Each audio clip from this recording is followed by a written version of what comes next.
Call किया था। ठीक है। चलिए ये जजमेंट पढ़ते हैं। ये जजमेंट में बेसिकली है क्या कि star engineers India private limited ने कहा कि हमें जीएसटी 1 रेक्टिफाई करने दीजिए, और रेक्टिफाई करने नहीं दिया गया तो बॉम्बे हाई कोर्ट चले गया, और बॉम्बे हाई कोर्ट ने अलाउ किया। और इसमें जो रीजनिंग्स हैं वो बहुत अच्छे हैं, इसीलिए इस जजमेंट्स को हम लोग पढ़ भी रहे हैं।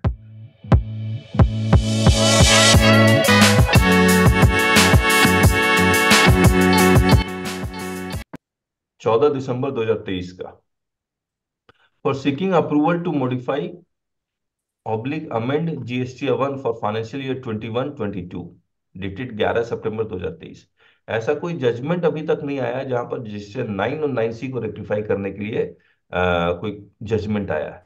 लेकिन इसमें जो रीजनिंग है, आप उस रीजनिंग को यूज करके 9 और 9C में गलती है, क्योंकि मेरे पास दो केसेस हैं जहां पर 9 9C में गलतियां हैं, और उस 9 9C में रेक्टिफाई भी कर दी। 9 एक है कि 9C में 9 में ठीक किया, 9C में गलती हो गई। एक है कि 9 में ऑडिटेड अकाउंट्स के थ्रू ठीक कर दिया और अफसर मान नहीं रहा है। तो एक छोटा सा केस है, एक बहुत बड़ा केस है। देखिए, मैंने येलो किया हुआ, human error committed by your company very inadvertently. ये जो लैंग्वेज यूज करते हैं, ह्यूमन एरर कमिटेड, तो ये शो करता है कि आपका बोनाफाइड गलती थी। Human error committed by your company very in, तो ये लैंग्वेज आपको यूज करना होगा जब आप रिप्लाई में लिख रहे होंगे। तो उसके बाद ये लिखना होगा अब 9 और 9C में अगर आपने गलती से कुछ गलत लिख दिया है, उससे गवर्नमेंट का कोई रेवेन्यू लॉस नहीं हो रहा है, तो गवर्नमेंट को वो गलती एक्सेप्ट करने में कोई प्रॉब्लम नहीं होनी चाहिए। Does not appear to be any loss of revenue to the government exchequers. यहाँ पर तो जीएसटी 1 में गलती की है, तो हो सकता है गवर्नमेंट को रेवेन्यू का लॉस हो सकता है। क्यों? क्योंकि B2B में डाला, सामने वाले ने आईटीसी ले लिया आपके गलत एंट्री के कारण, तो गवर्नमेंट का रेवेन्यू लॉस है। लेकिन ऐसी गलती जहां पर सामने वाले ने आईटीसी नहीं लिया, तो गवर्नमेंट का रेवेन्यू लॉस नहीं है, तो जीएसटी 1 का अमेंडमेंट अलाउ, रेक्टिफिकेशन अलाउ करना चाहिए। और आपको याद होगा सेक्शन 37 सब सेक्शन 3 हमने पढ़ा था, जहां पर गवर्नमेंट ने ये कहा था कि आप 30 नवंबर के बाद आप रेक्टिफिकेशन अलाउड ही नहीं है। तो वो भी एनालिसिस किया गया है इसमें, उस जजमेंट का, सॉरी उस लॉ का। Inadvertently, GSTN of third parties to whom shipment was delivered was reported instead of declaring GSTN of BAL। Bill to ship to का ट्रांजेक्शन था, तो जिसका जीएसटीएन डालना था उसका नहीं डालकर किसी और का डाल दिया। Notice of the petition in the month of November, GST portal did not allow modification in Form GST 1 pertaining to the period जुलाई, नवंबर और जनवरी 2022। तो ये इसको गलती पता लगी 30 नवंबर के बाद।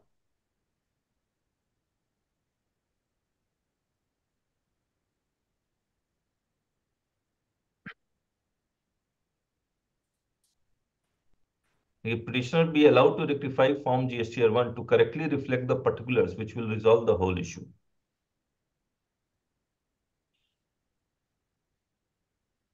Mr. Rai Chandani, learned counsel for the petitioner, would submit that it was arbitrary for the Deputy Commissioner of State Tax to reject the request of the petitioner to amend or rectify the Form 1 filed by the petitioner for the period either online or by manual means. It is contended that it is not in dispute that as clear from the impugned letter that there was no loss of revenue to the government exchequer.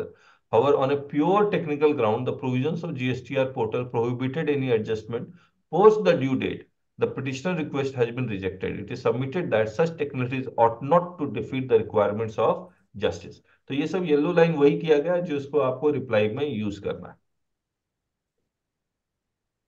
It is submitted that each of these decisions have taken a view that an inadvertent error on the part of the assessee, if takes place in filing the details leading to mismatch of credit, the assessee ought not to be prejudiced from availing the credit.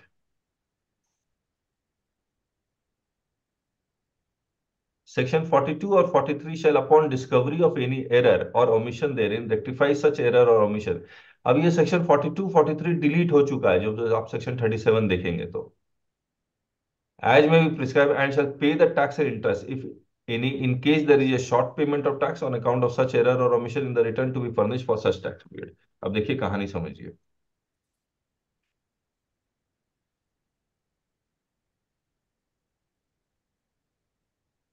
मान लीजिए कि GSTR one आपने file किया, supplier ने file किया, ये recipient के पास जाएगा। पुराना बता रहा हूँ। रिसिपिएंट सेक्शन 42 43 के बेसिस पे इसको एक मिसमैच का नोटिस दे देगा कि सर ये है ना, मेरा जीएसटी नहीं आ रहा है या किसी और का जीएसटी आ रहा है वगैरह, या वैल्यू में कोई गलत है, टैक्स में कोई गलत है, आईजीएसटी का सीजीएसटी हो गया, सीजीएसटी का आईजीएसटी हो गया, ये सारी बातें, ये मिसमैच नोटिस इसको देगा। तो इसके पास 1A बन जाता था, और 1A के बेसिस पे ये रेक्टिफाई करता था, फिर ये एक्सेप्ट या रिजेक्ट करता था। तो इसका जीएसटीआर 2 बनता, सॉरी, एक जीएसटीआर 2A बन जाएगा। ये कॉन्सेप्ट था। 42 43 कभी इंप्लीमेंट नहीं हो पाया, सस्पेंड रह गया। तो इसको गलती के बारे में पता ही नहीं लगा, न इसके ऊपर ऑब्लिगेशन था कि वो जीएसटीआर वन में जो भी भरा गया है वो ये फाइल करने से पहले ये चेक कर ले। That is also not there. तो इसीलिए ये गलती इसको बाद में पता लगी। अब गलती तो गलती है, ह्यूमन एरर हो सकता है, तो उस ह्यूमन एरर को करेक्ट ये ड्यू डेट के बाद करना चाहता है, तो वो अलाउ होना चाहिए। मुझे लगता है इसको बताते बताते मेरे दिमाग में एक बात आई कि मान लीजिए जीएसटीआर वन पूरे साल भर का, अगर जब एनुअल रिटर्न भरा जा रहा हो, एनुअल रिटर्न भरने से पहले रिसिपिएंट अगर उसको चेक कर ले, या नवंबर में, मतलब कोई डेट एक फिक्स हो जाए कि इस डेट तक इसको बता दिया जाए और करेक्शन करना अलाउड, और इसको पता लग जाए और करेक्शन करना अलाउ कर दिया जाए, तो एक विंडो ओपन होना चाहिए इसका। अगर ये विंडो ओपन हो जाता है तो ये सब हाईकोर्ट में ये मैटर जाएगा ही नहीं। चलिए, ये सेक्शन 37, ये रहा सब सेक्शन 3।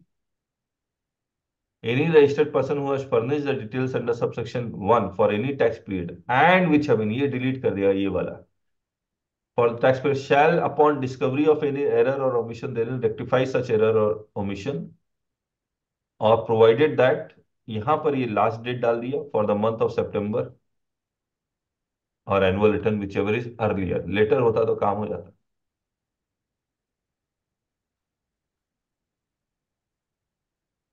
ये सेक्शन 39 पूरा प्रोड्यूस किया गया।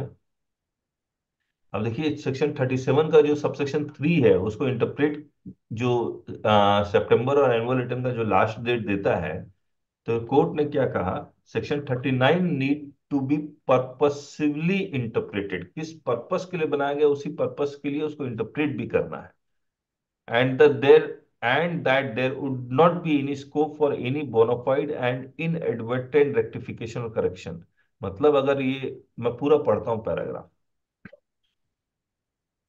Having considered the statutory ambit of 37 जो आउटवर्ड सप्लाई जीएसटीआर 1, 38 जो इनवर्ड सप्लाई जीएसटीआर 2 एंड 39 जो जीएसटीआर 3 के लिए है, we are of the clear opinion that the provisions of subsection 37 subsection 3 read with 38 9 10 and of section 39 need to be purposefully interpreted.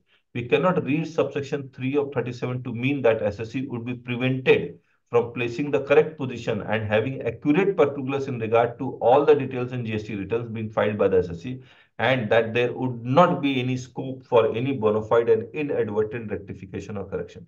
तो आपके audited accounts में जो GSTR number आ रहा है वो एक आ रहा है, और आपने जीएसटीआर वन में बी लिखा है, तो ऑब्वियसली पर्पस क्या है कि जो, और एनुअल रिटर्न का भी पर्पस क्या है, बुक्स ऑफ अकाउंट्स और एनुअल बुक्स ऑफ अकाउंट के साथ वो एनुअल रिटर्न जीएसटीआर वन सब कुछ मैच करना चाहिए। अगर नहीं मैच करना है, कर रहा है, तो रेक्टिफिकेशन अलाउ करना चाहिए। This would presupposes that any inadvertent error which had occurred in filing of the returns once is permitted to be rectified. Any technicality not making a window for such rectification ought not to defeat the provisions of this. Read with provisions of this. Read deholds the provisos. In our opinion, the proviso ought not to defeat the intention of the legislature as borne out on a bare reading of this. In the category of cases where there is a bona fide and inadvertent error in furnishing any particulars in filing of returns, accompanied with the fact that there is no loss of revenue whatsoever in permitting the correction of such mistake. Any contrary interpretation of subsection 3 of section 37, this would lead to absurdity and or bring a regime that GST returns being maintained by the department having incorrect particulars become sacrosanct. यानी कि GST department के पास अगर गलत particular भी चला गया तो वही सही है, ये ऐसा हो जाएगा, which is not what is acceptable to the GST regime, wherein every aspect of the returns has a cascading effect. This is necessarily required to be borne in mind when considering the cases of inadvertent human errors creeping into the filing of GST returns. तो आप annual return के लिए ये सब language आप reply में use कर सकते हैं. Applying such principles to the facts of the present case, in our opinion, the state tax officer had all materials before it, which went to show that there was nothing illegal and or what had happened at the end of the petition was that the invoices generated by the petitioner, this is वो लिखा हुआ क्या गलती हुई. We also find that the petitioner's reliance on the decision as noted by us is quite opposite, यानी कि most suitable in Sunday Chemical. Learned single judge of the Madras High Court considered a similar case where an error was committed by the petitioner on filing the details relating to credit. The error was to the effect that the what should have figured in CGST SGST column was inadvertently reflected in IGST column. आपको याद होगा हमने एक case में हमने ये plea भी लिया था कि अगर मैंने गलती से आईजीएसटी का क्रेडिट की जगह सीजीएसटी एसजीएसटी ले लिया या सीजीएसटी एसजीएसटी की क्रेडिट की जगह आईजीएसटी का क्रेडिट ले लिया तो रेवेन्यू लॉस नहीं है. अगर रेवेन्यू लॉस नहीं है तो मुझे वो जीएसटी 3B का रेक्टिफिकेशन अलाउ कीजिए. याद है आप लोग को हमने एक केस में किया है ये. जी जी. और हमने आपको बताया भी था कि अगर ऐसा हो जाए डोंट पे, आप फाइट कीजिए इसको. और देख लीजिए जजमेंट भी आ गया. It was not the case of the department that the error was deliberate and was intended to gain any undue benefit by the petitioner. And in fact, by reason of the error, the customers of the petitioners were denied credit which they claimed to be legitimately entitled to. It was also an error which was not initially noted by the petitioner. And on, अब देखिए ये जो language है ना, and on account of the error, the customers of producer will be denied credit. ये error वो अगर section 42, 43 active होता तो पता लग जाता टाइम पे, लेकिन वो ऐसा हुआ नहीं. जब ऐसा हुआ नहीं, जब आपने वो वाला विंडो बंद कर दिया तो कम से कम रेक्टिफिकेशन का विंडो को आप थोड़ा बड़ा करें. आपने 42 43 बंद कर दिया, सस्पेंड कर दिया, अल्टीमेटली ओमिट कर दिया. तो रेक्टिफिकेशन का जो विंडो आपने सितंबर रखा हुआ उसको नेक्स्ट ईयर के सितंबर में रखे जब सब कुछ हो जाए, वो भी आपने नहीं किया. It is in these circumstance after this, ठीक है इसको छोड़ देते हैं.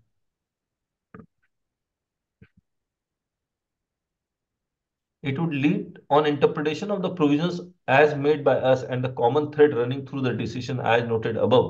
It would lead us to observe that the GST regime as contemplated under GST law, unlike the prior regime, has evolved a scheme which is largely based on the electronic domain. The diversity in which the traders and the SSE in our country function, with the limited expertise and resources they would have, cannot be overlooked in the expectation the present regime would have in the traders SSE complying with the provisions of GST law. तो ये traders और SSC सब कुछ electronic है, आता ही नहीं था कईयों को. There are likely to be inadvertent and bona fide human errors in the SSCs adapting themselves to the new regime. There was not an iota of illegal gain being derived by the SSCs. In fact, the scheme of the GST law itself would contemplate correct data to be available in each and every return of tax being filed by the SSC. ये line भी बहुत important है कि GST का domain जो GST portal वो नहीं चाहता कि करेक्ट डेटा उसमें हो, वो चाहता है सॉरी इनकरेक्ट डेटा हो, वो चाहता है करेक्ट डेटा ही हो. करेक्ट डेटा तभी होगा जब आप रेक्टिफिकेशन अलाउ करेंगे. और जीएसटी 1 को अमेंड करने से लॉस किसी का नहीं है, याद रखिएगा. मैं अगर जीएसटी 1 अमेंड करना चाहता हूं तो करना चाहता हूं, उसमें तो टैक्स लायबिलिटी का रेवेन्यू लॉस तो हो नहीं सकता. The department needs to, देखो एडवाइस भी दे दिया, the department needs to avoid unwarranted litigation on such issues and make the system more SSC friendly. Such approach would also foster the interest of revenue in the collection of taxes. अब देखिए supreme court ने भी एक central government से पूछा है कि भैया रेक्टिफिकेशन क्यों नहीं अलाउ कर रहे आप, रेक्टिफिकेशन अलाउ कीजिए आप. अब ये सन डाई केमिकल का जो भी केस था, वो भी हमने निकाले, इन्होंने पढ़ा नहीं किया इसको। Sir, Wipro Limited Bangalore also has similar case, sir. कौन सा? Karnataka High Court. Karnataka High Court, Wipro Limited Bangalore. Wipro? Similar judgment has been given. क्या जजमेंट है उसमें? Same GSTR 1 rectification.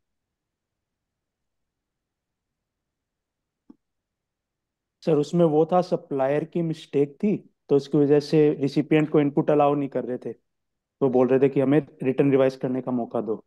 ये वाला? हाँ sir. Yes, sir. Yes, sir. Okay okay. देखिए इसमें, इसमें जो जजमेंट्स है rectification GST one, allowed allowed not allowed, ये लेकिन जो रीजनिंग मुझे मिली वो इसी में मिली। इसमें रीजनिंग कोई खास नहीं है, लेकिन ये जो जजमेंट हमने पढ़ा उसमें रीजनिंग बहुत अच्छे हैं। तो you can read, use this reasoning in the reply. Okay, okay. बाकी आप देखेंगे तो इसमें रीजनिंग है ही नहीं। कर्नाटका हाई कोर्ट का या फिर विप्रो का 3 3 4 4 पेज में जजमेंट कंप्लीट है, ये 13 पेज में, लेकिन रीजनिंग है बहुत ज्यादा है ही नहीं। इसको आप पढ़ेंगे ना, ये देखिए, येलो भी हमने बहुत नहीं किया।